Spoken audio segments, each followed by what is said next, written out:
Hello friends, लोग organic reactions में electrophile पढ़ रहे थे, टाइप ऑफ इलेक्ट्रोफाइल पढ़ रहे थे। तो उसमें हेडिंग लिखो केस 4। केस 4 लिख लीजिएगा। न्यूट्रल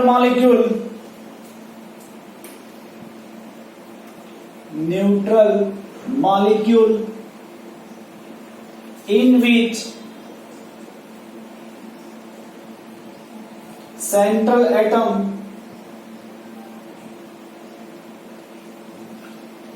belongs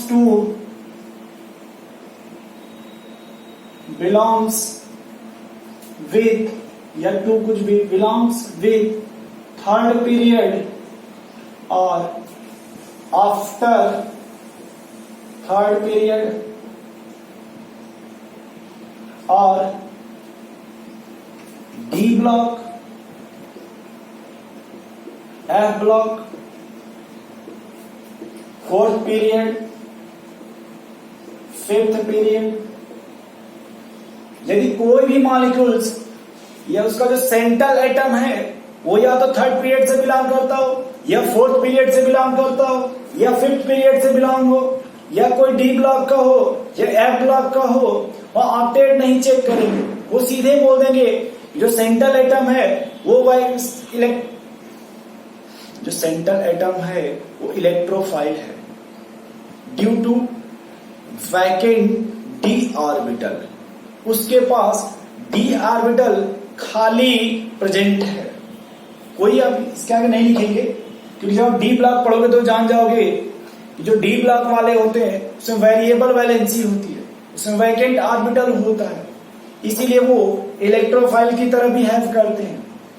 तो जो डी है वो थर्ड पीरियड से ही स्टार्ट हो जाता है। तो कोई भी सेंट्रल एटम या तो थर्ड पीरियड का हो, फोर्थ का हो, फिफ्थ का हो या डी ब्लॉक का हो। अब एग्जांपल लिखो आप जल्दी से। PCl3, PCl5। देखो भाई ध्यान से सुन लो आप, यहाँ पे ऑक्टेट मत चेक करने लगना कि सर ने बोला था ऑक्टेट चेक करो, क्योंकि फास्फोरस थर्ड पीरियड का है। PCl3, PCl5, ठीक है, हमें सिर्फ थर्ड पीरियड से मतलब है। AsCl3, आर्सेनियम Cl5, ठीक है, SOCl2, कोई भी हो जो थर्ड पीरियड का हो, SO2Cl2, जिंक क्लोराइड, TiCl4, या फिर आप ले लो FeCl3। कोई भी इसमें से आप ले लो जो कहां का हो, थर्ड पीरियड का हो, फोर्थ पीरियड का हो, फिफ्थ पीरियड का हो या डी ब्लॉक का हो, वो सीधे उसे क्या बोल दीजिएगा, इलेक्ट्रोफाइल। केस 5 में आ जाओ, केस 5 में आ जाओ। कार्बीन, अरे नोट कर लो इतना तो, ये फोर्थ वाला नोट कर लो। Neutral molecules in which central atom belongs with third period और फोर्थ पीरियड, समझ गए हो? तो लिख लो कार्बीन। स्ट्रक्चर देखो इसका, यहां पे इसके पास 6 इलेक्ट्रॉन है। कितने? 6 इलेक्ट्रॉन, इसलिए भी इलेक्ट्रोफाइल है। वैसे लिख लो नाइट्रीन, ऐसे लिख लेना N, ऐसे दो बांड ऐसे दिखा दो कि नाइट्रीन है भाई, इस तरह से। यहां भी 6 इलेक्ट्रॉन, यहां भी ऑक्टेट कंप्लीट नहीं है। फ्री रेडिकल दिखाना है तो ऐसे लिख दो R, इस तरह से, ये फ्री रेडिकल हो जाएगा। जैसे CH3 free radical, X free radical, इस तरह से। ये नोट कर लो, ये इलेक्ट्रोफाइल हो गए।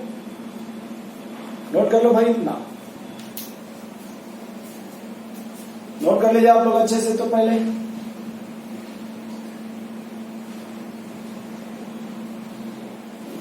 लिख लो, आप अच्छे से लिखो, पहले लिखो।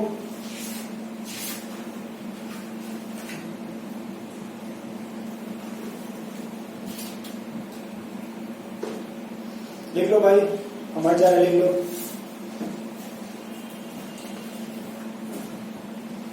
चलो अब हेडिंग लिखते हैं न्यूक्लियोफाइल। रिएजेंट में अब लिखा था टाइप ऑफ रिएजेंट, तो सेकेंड टाइप है न्यूक्लियोफाइल और न्यूक्लियोफिलिक। तो सेकेंड टाइप लिखिएगा nucleophilic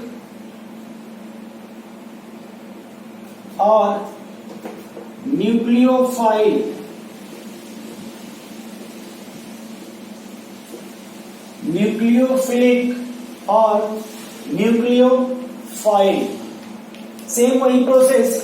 nucleo means nucleus, file means attracting species.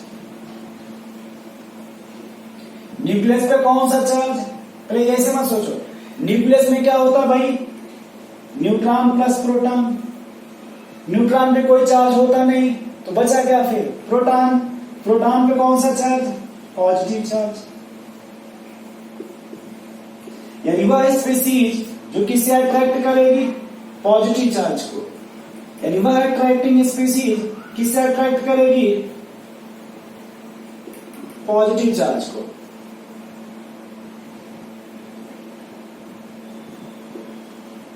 इतना नोट कर लो पहले, तो नोट कर लो इतना कि भाई, नोट कर लो भाई,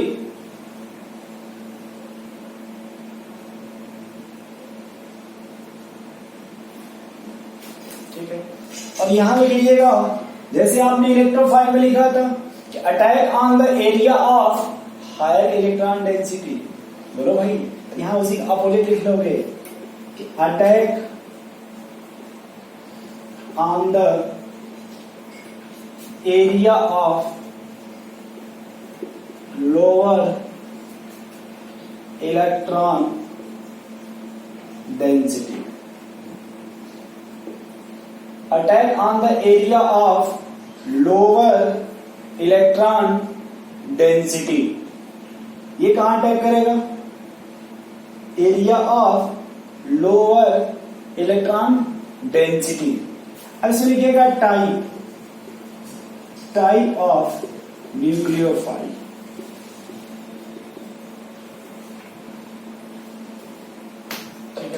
इतना नोट कर लिया आप सभी लोग पहले, ये नोट हो गया ना।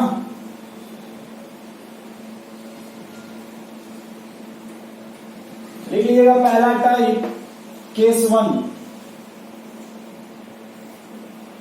Negative nucleophile. क्या लिख लीजिएगा, निगेटिव। देखो वहां पे आपने क्या लिखा था, पॉजिटिव इलेक्ट्रोफाइल, यहां क्या लिखिएगा, negative nucleophile.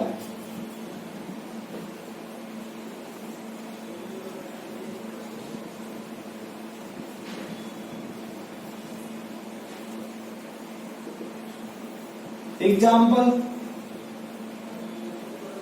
H negative, R negative, RO negative, X negative, etc, OH negative. ये सब किसकी तरह बिहेव करेंगे, X का मतलब Cl नेगेटिव, Br नेगेटिव। ये सब है निगेटिव न्यूक्लियोफाइल। नोट कर लीजिए एग्जाम्पल को इस तरह से,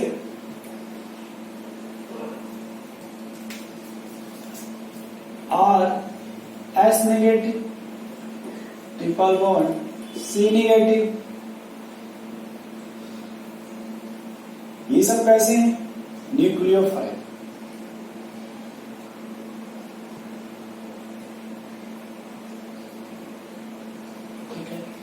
टाइप 2 लिखिएगा, केस 2,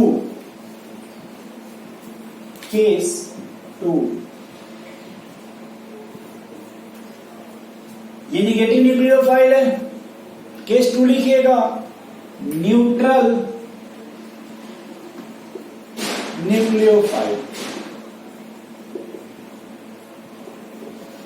न्यूट्रल न्यूक्लियोफाइल और जो होगा वो सेकेंड पीरियड का होगा। किस पीरियड का, सेकेंड पीरियड का, और ऑक्टेट कंप्लीट होना चाहिए। ऑक्टेट क्या हो, कंप्लीट हो। दो सिचुएशंस है, पहला भाई न्यूट्रल न्यूक्लियोफाइल कहाँ का हो, सेकेंड पीरियड का, कहाँ का हो, सेकेंड पीरियड का। ऑक्टेट क्या हो, कंप्लीट होना चाहिए, क्या होना चाहिए, कंप्लीट। एग्जाम्पल देखो इसका, एग्जाम्पल अमोनिया H2O, इसका और एग्जाम्पल RNH2, R2NH, R3N, ठीक है।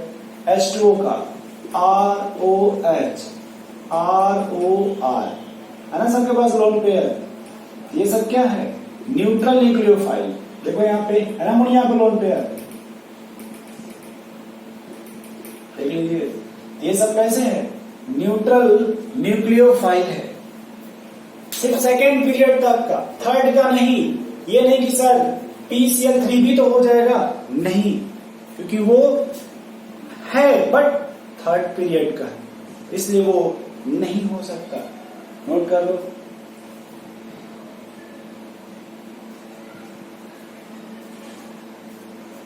चलो अब लिखिएगा case third, case third, ambident nucleophile.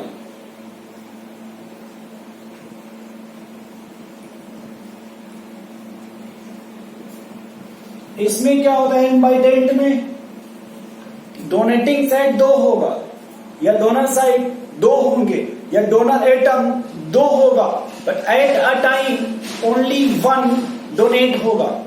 Example लिख लो कैसे, RCN, ये ऐसे लिखो, रुक जाओ पहले इतना नोट कर लो आप तो, न्यूट्रल न्यूक्लियोफाइल नोट कर लो, थोड़ा जगह मिलना हमको।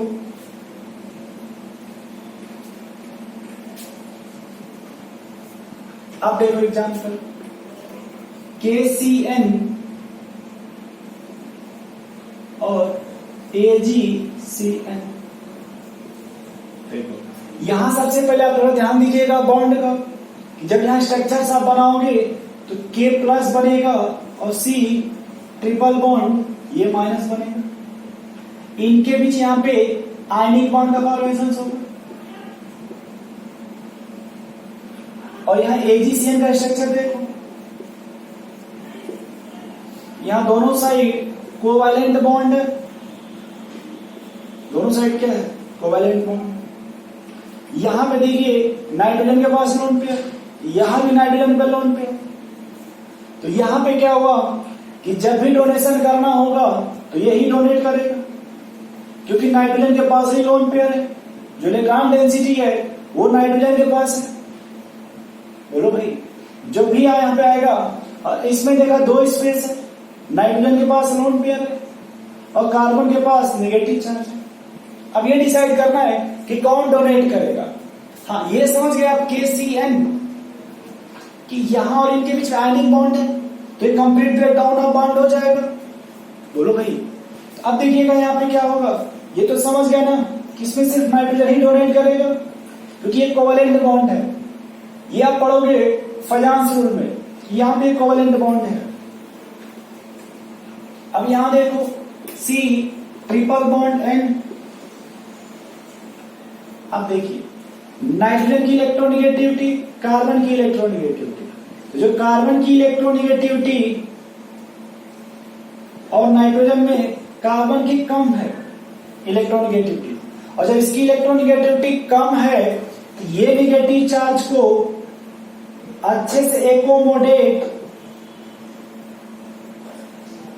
नहीं कर पाएगा, नॉट एकोमोड, नो एकोमोडेट। जबकि नाइट्रोजन क्या करेगा, लोन पेयर को बेटर एकोमोडेट, अच्छे से रखेगा। इसलिए यहां पे जब डोनेट करना होगा टेंडेंसी दोनों के पास है, लेकिन यहां कौन डोनेट करेगा, कार्बन। और वही AgCN में नाइट्रोजन डोनेट करता है। उससे और एग्जांपल ले लो, KNO2 AgNO2, देख लो यहां पे bond K plus ON double bond को, ये नेगेटिव आ जाए, और यहां देखो लोन पेयर, बोलो भाई, और दूसरा लिख लो AgON डबल बॉन्ड को, देखो यहां भी लोन पेयर, लेकिन यहां पे जब डोनेट करना होगा तो नाइट्रोजन डोनेट करेगा, क्योंकि नाइट्रोजन की इलेक्ट्रोनेगेटिविटी कम है, इसलिए आसानी से डोनेट कर देगा। और इसमें क्या है कि ये ऑक्सीजन डोनेट करेगा, क्योंकि इस पर नेगेटिव चार्ज है, इस पर क्या है, नेगेटिव चार्ज। नोट कर लीजिए इसको। ये लेक्चर कंप्लीट हो गया। नेक्स्ट क्लास हम लोग पढ़ेंगे टाइप ऑफ ऑर्गेनिक रिएक्शंस। अभी तक हम लोग पढ़ रहे थे ऑर्गेनिक केमिस्ट्री और उसमें रिएजेंट, अब पढ़ेंगे टाइप ऑफ ऑर्गेनिक रिएक्शन।